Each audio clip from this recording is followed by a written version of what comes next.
And I remember coming to Toronto, and I had been hearing so much about what God was doing, but I was still being very brought up English, saying, I'm not sure, you know.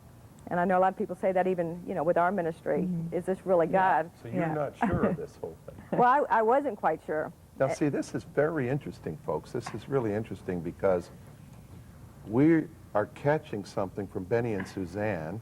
That's right. And then we really got touched from Claudio Freidzon in Argentina. That's what really kicked us off.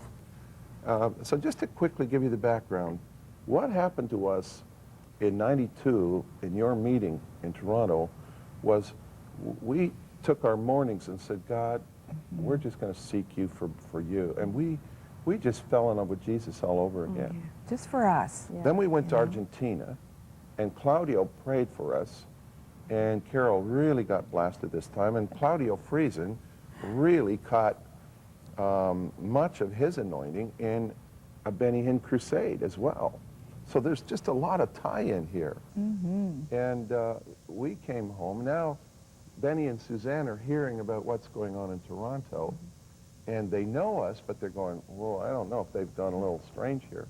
So they had us on the one side, and their friends in England, Ken and Lois Gott, on the other side, who you sent here, by the way, and said, you guys need to go and get whatever's that, because we trust John and Carol. But now, all of a sudden, they're hoeing and wooing and, you know, the rest of it. And crunching. You know, crunching.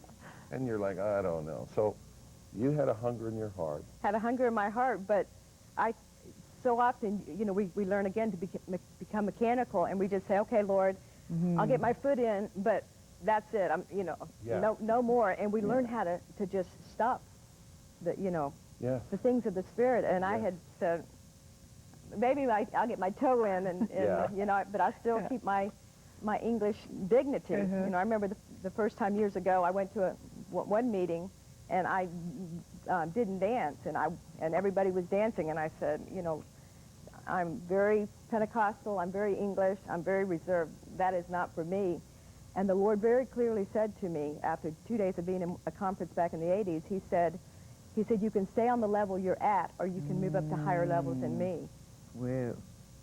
And it didn't take me very long to say, well, you know, I was not allowed to go to dances when I was a child. I'm probably not very coordinated, but I'm so hungry for you, Lord. And that's where we have to sometimes say, I might not understand it, but I trust Pastor Carol and Pastor John and trust the anointing and Pastor Benny and these people enough that I trust them. And God looks at our heart. That's right. You know, and he, you know, not that we don't sometimes miss it at times, but he looks at, you know, Lord, I'm so hungry for you that I'm willing to put, you know, step out on the water, knowing that you're going to be there to pick me up.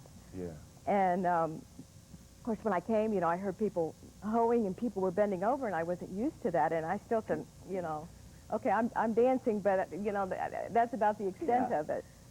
And then shortly afterwards, I, of course, met Pastor Bonnie Mahesh Shavda, and all of a sudden, you know, Bonnie was bending over, and she was hoeing, and these things were coming out of her mouth, and I was Bonnie saying, is full on in the race. she really is, and what a blessing they have been in my life.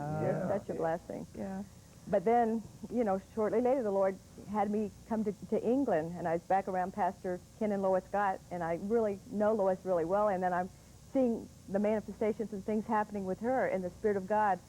But the amazing thing is, I was having to say, some of these people that I have, you know, that sometimes we don't understand, I'm feeling more of an anointing, and they're putting more of a passion for God in my life and making me want to get into the Word and into His presence more than some of these people that are so religious and have such a religious spirit, and they've been on the same low level, and they wouldn't know the Lord if He came and sat down beside him, and they probably would tell him, you know, you're in my space, move out of my way. And so I had to make a decision. You know what? I'm so hungry for God that at this point, Lord, I'm not going to say it's not going to happen to me, it's not going to come out of my mouth.